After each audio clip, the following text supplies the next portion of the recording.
다시 한번 괴로울 때 주님의 얼굴 보라. 평화의 주님 바라보아라. 세상에서 시달린 친구들아, 위로의 주님 바라보아라. 눈을 들어 주를 보라. 내 모든 염려 주께 맡겨라. 슬픈 때에 주님의 얼굴 보라. 사랑의 주님 주리라. 힘이 없고 내 마음 연약할 때 능력의 주님 바라보아라. 주의 이름 부르는 모든 자는 힘주시고 늘 지켜주시. 2절로 힘이 없고 내 마음 연약할 때 능력의 주님 바라보아라. 아멘. 주의 이름 부르는 모든 자는 힘주시고 늘 지켜주시리. 아멘. 주를 보라. 내 모든 염려 주께 맡겨라. 슬픈 때에 주님의 얼굴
주는 나의 하나님이시로다.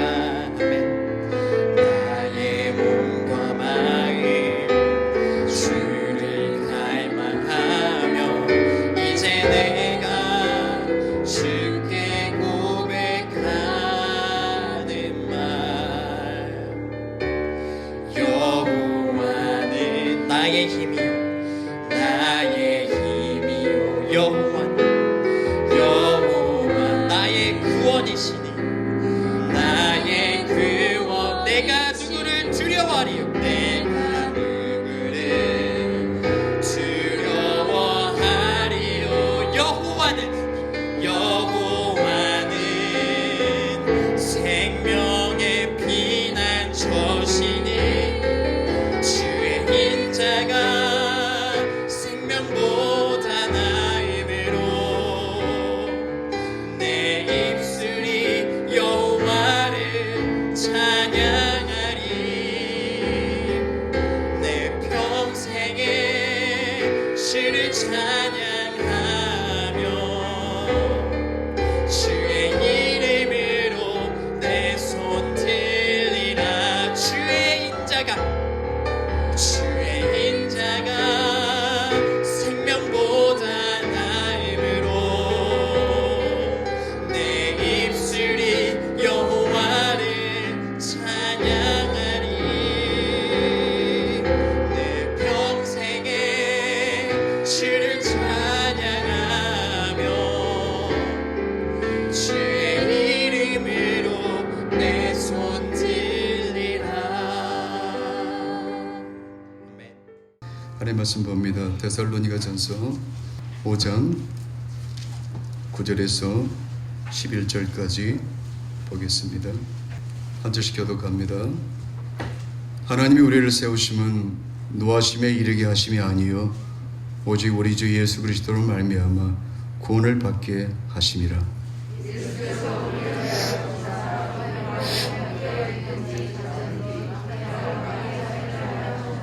함께요.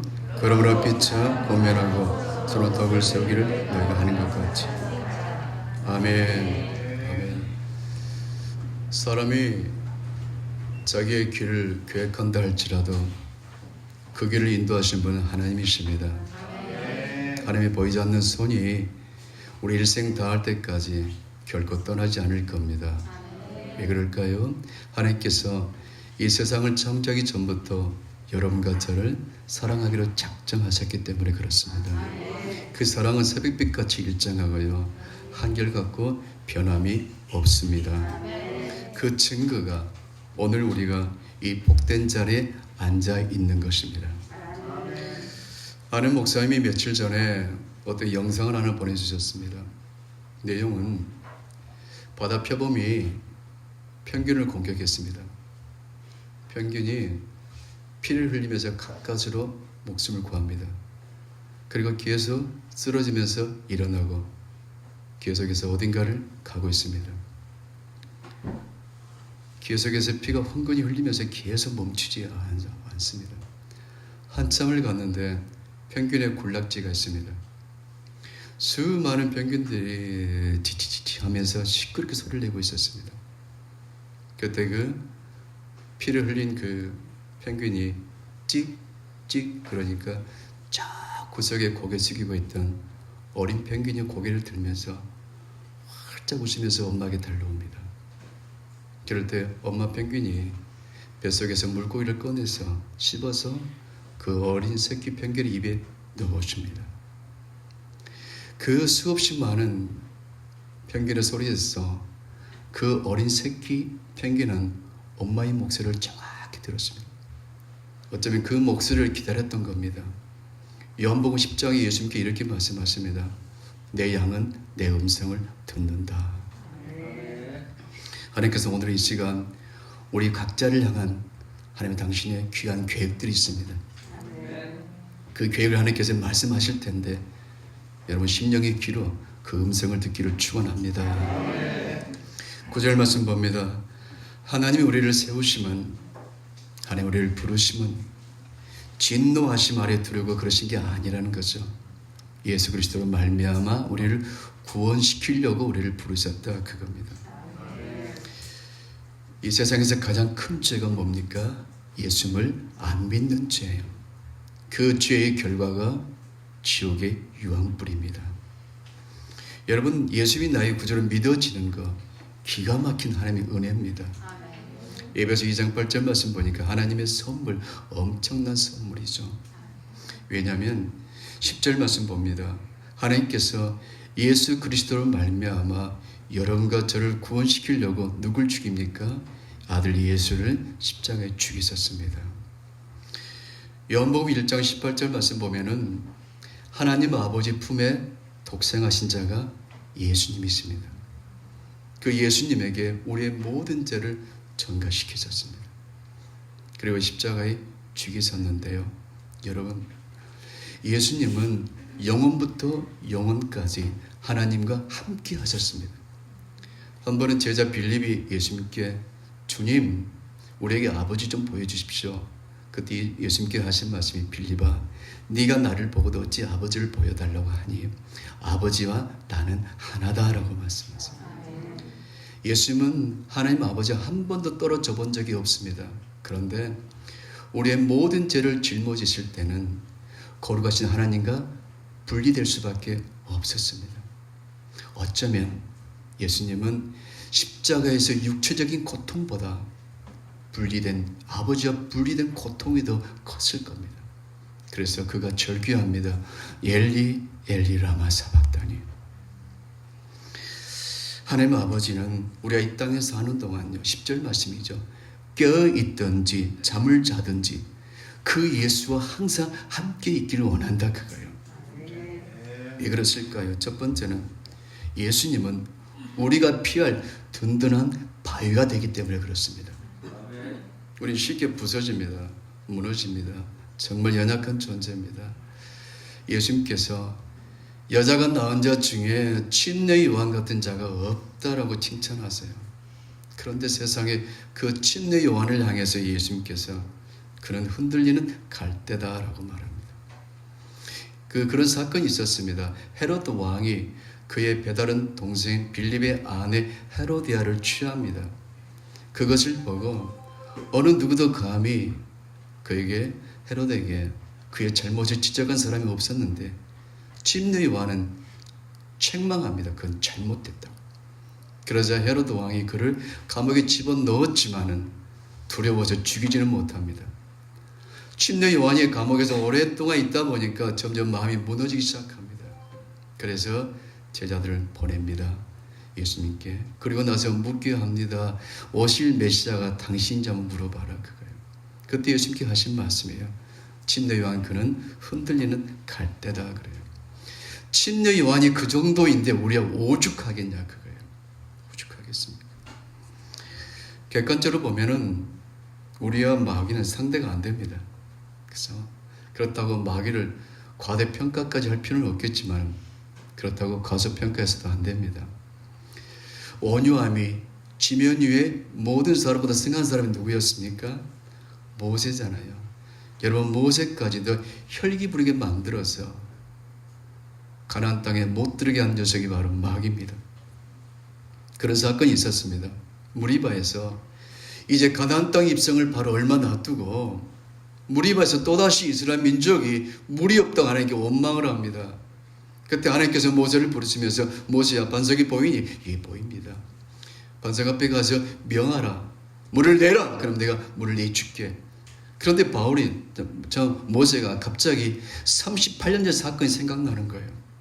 38년 전에 이스라엘 민족이 르비딤에서 물이 없다고 하나님께 원망할 때 하나님께서 모세에게 반석을 쳐라 그럽니다. 반석을 쳤을 때 반석에서 물이 나왔거든요. 그러나 그 일로 인해서 이스라엘 민족이 아말렉 족속에서 큰 고통을 당합니다. 그게 모세 기억 속에 또렷이 기억되어 있는 거예요. 그래서 너무 화가 나가지고 무리바에서 물이 나오라라고 말하지 않고 혈기로 반석을 지팡이로 2번 쳐버립니다. 그러다 하나님께서 물을 내주기는 주셨지만 그 일로 인해서 모세 너는 백성들 앞에서 내 영광을 가렸기 때문에 너는 가나안 땅에 들어가지 못한다고 하십니다.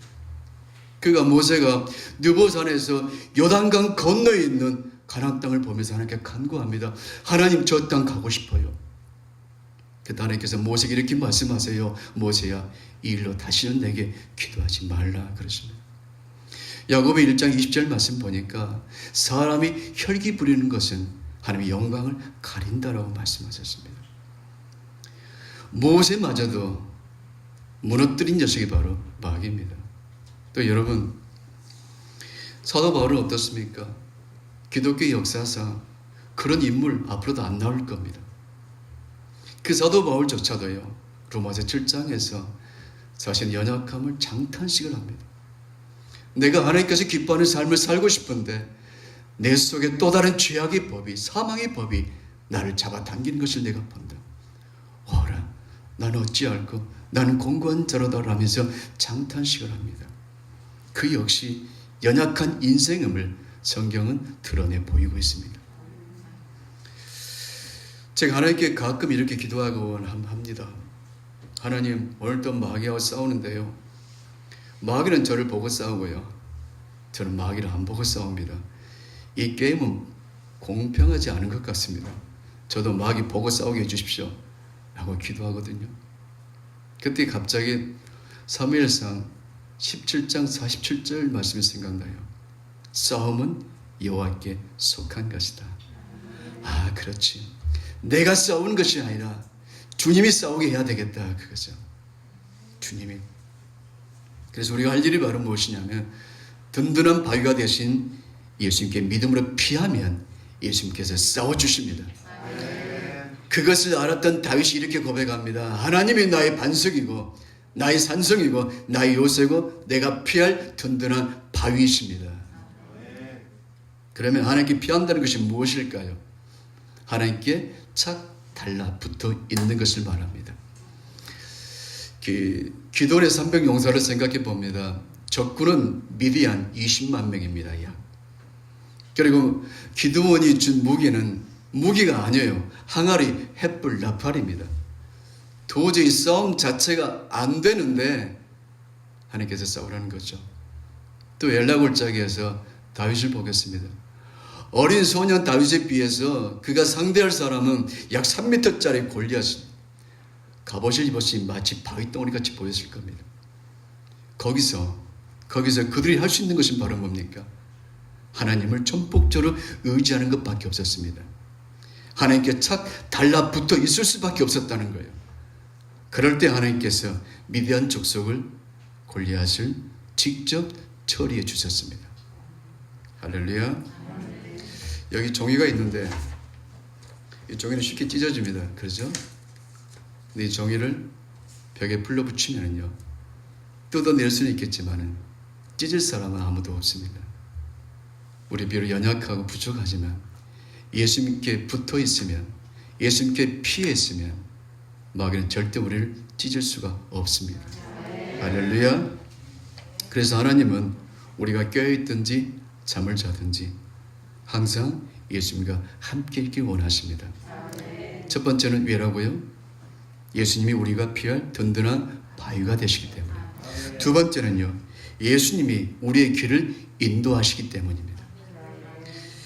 이 우주 은하수에 수천억 개 별이 있습니다. 그런데 그 은하수가 수천억 개입니다. 그 개수를 가늠할 수가 없습니다. 근데 하나님께서 그 별의 모양과 크기와 색깔을 전부 다르게 만드셨습니다. 그리고 그 많은 별의 개수를 하나님은 다 아시고요, 친히 이름도 지어주셨고요, 어쩌면 별명까지 지어줬을 겁니다. 여러분, 이 지구상의 인구가 약 75억쯤 되는데 저와 똑같이 생긴 사람 없습니다. 어디 가면 닮았다는 소리를 많이 합니다. 평범하게 생겨서. 그렇지만 저와 똑같은 사람 없습니다. 손의 지문이 다 다릅니다. 하나님께서 아무 생각 없이 우리를 만드신 게 아니에요. 목적을 가지고 만드셨습니다. 그 목적에 부합되게 살 때 그날 하나님께서 이렇게 말씀하세요. 잘 살았다 라고 칭찬해 주실 겁니다. 하나님께서 나를 만드신 목적, 알고 빨리 그 목적대로 살아가는 사람도 있고요. 헤매고 또 헤매고 헤매다가 그 길을 걸어가는 사람도 있습니다. 인생은 선택의 연속입니다. 우리 앞에 많은 길이 있습니다. 그 중에 하나님께서 원하신 그 길이 있습니다. 그 길로 가야 됩니다. 근데 그 길 우리는 많이 놓칩니다. 그래서 하나님은 우리가 예수님과 항상 함께 있기를 원하십니다. 그럼 예수님께서 그때마다 우리의 길을 인도하실 겁니다. 창세기 12장에 보게 되면 하나님께서 아브라함을 부르십니다. 너는 너의 본토 친척 아비 집을 떠나 내가 너에게 지시할 땅에 가라. 가나안 땅이 아니었습니다. 지시할 땅에 가라는 거죠. 그래서 순간순간 그가 하나님께서 인도하지 않으면 갈 수가 없는 길입니다. 그 거리가 약 700km쯤 됐다고 합니다. 그러니 우리 인생길이 바로 그런 거예요. 매일매일 주님과 함께하지 않고는 우리 길을 잃어버릴 수가 왕왕 있습니다. 성경에 이름이 비슷한 두 사람이 있습니다. 한 사람은 아브라함의 조카 롯이고요. 또 한 사람은 나오미의 며느리 룻입니다. 먼저 아브라함의 조카 롯을 보겠습니다. 롯은 아브라함의 조카입니다. 그런데 이제 사실은 실상은 아브라함의 아들 같은 존재죠. 왜 그러냐면 롯의 아버지 하란이 일찍 죽자 아브라함이 자기 아들처럼 키웠습니다. 그래서 아브라함을 따라서 그가 가나안 땅까지 오게 됩니다. 세월이 흘렀습니다. 어느 날이었습니다. 허구한 날 아브라함의 목자들과 롯의 목자들이 계속 싸웁니다. 그도 그럴 것이 양의 숫자는 많아지는데 양들에게 먹일 풀은 적어지니까 서로 넉넉히 먹이려고 다퉜던 겁니다. 그때 이제 아브라함이 조카 롯을 불러서 이렇게 말합니다. 네가 좌하면 내가 우할 것이고 네가 우하면 내가 좌할 것이다. 조카 롯의 앞에 있을 때는 앞에 두 개의 땅이 있었습니다. 하나는 에덴 동산 같은 땅이 있었고 또 하나는 척박한 땅이었습니다. 그런데 그는 에덴 동산 같은 그 땅을 선택했고 결국 그 땅은 불과 유황으로 멸망해 버리고 맙니다. 저는 그런 생각을 해봅니다. 조카 롯이 아브라함 삼촌에게 여호와 하나님에 대해서 많은 얘기를 들었을 거예요. 많은 얘기를 들었을 텐데 그런데 그는 그 결정적인 순간에 왼쪽 오른쪽을 선택할 때 그가 일상 가운데 하나님을 의지했었더라면 그가 바른 길을 선택했을 겁니다. 할렐루야. 우리 반면에 나오미 며느리 룻을 한번 보십니다. 나오미의 남편 엘리멜렉이 죽었습니다. 두 아들 말론과 기론도 죽었고요. 이제 남은 사람은 이제 나오미와 두 며느리밖에 없었습니다. 나오미가 이제 유대 땅으로 가려고 두 며느리 불렀습니다. 이제 나는 베들레헴에 갈 텐데 너희는 너희 친정집으로 가라. 그럴 때 오르바는 모압 친정집으로 갔지만은 룻은 이렇게 말합니다. 어머니의 하나님이 나의 하나님이고 어머니가 죽는 것에 나도 죽겠습니다. 그리고 어머니의 그 길을 따라갑니다. 결국 룻은 예수님의 족반에 들어가는 복된 여인이 됩니다. 1997년 6월 7일자 이스라엘이라는 잡지책이 있나 봐요. 그 잡지책에 이런 글이 실렸어요. 성경에 나온 나오미의 두 며느리 오르바와 룻에 대한 이야기가 실렸습니다. 이렇게 실렸습니다. 룻과 오르바는 모두 강인한 여인이었다. 나오미에게 등을 돌렸던 오르바는 골리앗의 증조 할머니가 되고 룻은 다윗의 증조 할머니가 되었다. 그러면서 이제 이렇게 이야기를 합니다. 오르바는 모압으로 돌아가서 거인조 르바임의 어떤 후예와 결혼을 했답니다. 그래서 난 아들이 이스비였고요. 이스비가 바르실레를 낳았고 바르실레가 골리앗을 낳았답니다. 그러나 하나님께서 기뻐하는 그 길을 걸어갔던 룻은요. 오벳을 낳고 오벳이 이새를 낳고 이새가 다윗을 낳게 됩니다. 그래서 우리 인생길이 참 주님께서 인도하신 길을 가야 됩니다. 그 길을 가야 되죠. 그래서 하나님께서 항상 우리 예수님과 항상 함께 할 때 예수님께서 그때그때마다 우리의 길을 복되게 인도하신다 그겁니다. 자, 세 번째 마지막 봅니다. 하나님은 우리가 항상 예수님과 함께 있기를 원하십니다. 왜 그러실까요? 세 번째, 예수님 한 분이면 충분하기 때문에 그렇습니다. 시편 23장 1절 말씀 보면은요, 여호와는 나의 목자시니 내게 부족함이 없습니다. 그래요. 부모의 사랑도요, 부부의 사랑도 채울 수 없는 공간이 있습니다. 그 공간을 채우려고 사람들이 많은 것을 시도해 보지만 결코 채우지 못합니다. 주님으로만 채워집니다. 그래서 예수님 한 분이면 우리 인생 충분합니다. 만족합니다. 이 세상이 감당할 수 없는 성도는 어떤 성도입니까? 예수님 한 분으로 충분하다고 여기는 성도, 그런 성도입니다. 물질과 질병과 환란이, 환경이 결코 그를 넘어뜨리지 못합니다. 예수님 안에 있는 그 부요와 그 기쁨, 그 소망으로 매일매일 일상을 감사함으로 살아가기 때문에 그렇습니다. 여러분, 예수님 한 분이면 충분합니까? 옆에 분에게 물어보십니다. 진짜 충분합니까?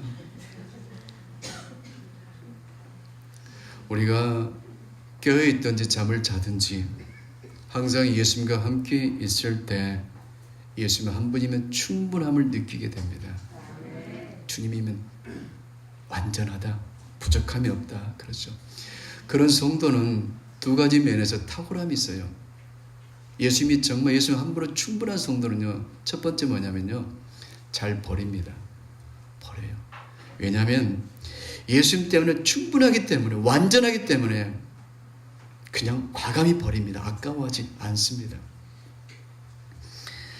엘리사가 24마리의 소를 가지고 농사를 짓고 있었잖아요. 24마리. 근데 스승 엘리야가 부르니까요, 그 마음속에는 항상 여호와 하나님밖에 없었잖아요. 그 증거가 뭡니까? 24마리의 소를 과감히 버려버리고 따라가는 거예요. 예수님께서 제자를 선택하실 때도 첫 번째 조건이 바로 뭐예요? 잘 버리는 것 보는 거예요. 항상 그 마음속에 하나님에 대한 갈급함이 있는 사람은 그 중심이 크기 때문에 그렇지 못한 세상 것은 과감히 놔야 될 때는 놔버립니다. 베드로와 안드레가 배에 그물을 깃고 있을 때 예수님께서 너는 나를 따라오라. 내가 사람을 낚는 어부가 되게 하겠다. 그러자 그들이 그 배와 그물을 버리고 따라갑니다. 조금 더 가시다가 예수님께서 세베대의 두 아들 야고보와 요한이 부친과 함께 역시 그물을 깃고 있을 때 예수님께서 동일하게 말씀하십니다. 나를 따라오너라. 그럴 때 세베대의 두 아들 야고보와 요한은 배와 그물과 부친까지 버리고 예수님을 따라갑니다. 조금 더 가시다가 예수님께서 세관에서 일하고 있는 마태를 부르십니다. 마태야, 나를 따라오너라. 그럴 때 마태는 그 좋은 직업을, 돈 많이 버는 그 직업을 버리고 예수님을 따라갑니다. 버리는 거예요. 정말 우리가 예수님 한 분이면 만족합니다. 그런데 아직까지 붙잡고 있다면 뭔가 버리지 못한다. 아직까지 예수님 한 분으로 충분하지 못한 삶입니다. 나무도 그래요. 나무도 겨울이 가까이 오면 올수록 낙엽을 빨리 떨어뜨린 나무가 있어요. 그런데 끝까지 붙잡고 있는 나무가 있습니다. 아까워서. 그런데 끝까지 낙엽을 붙잡고 있는 나무는요, 겨울에 눈이 내리면 눈의 무게를 가지가 견디지 못하고요, 가지가 부러지게 됩니다. 우리 인생이 그렇습니다. 정말 예수님 한 분으로 정말 충분하고 만족한 사람은요, 버릴 것을 과감히 버립니다. 할렐루야. 그래서 세상 사람들은 아까워서 못 버립니다. 그러나 우리는 버립니다. 그죠? 갈라디아서 5장 24절 말씀입니다. 육체와 함께 정과 욕심을 버립니다. 그래서 예수님 한 분으로 충분한 사람은 독특한 특성, 첫 번째 뭐랬습니까? 잘 버려요.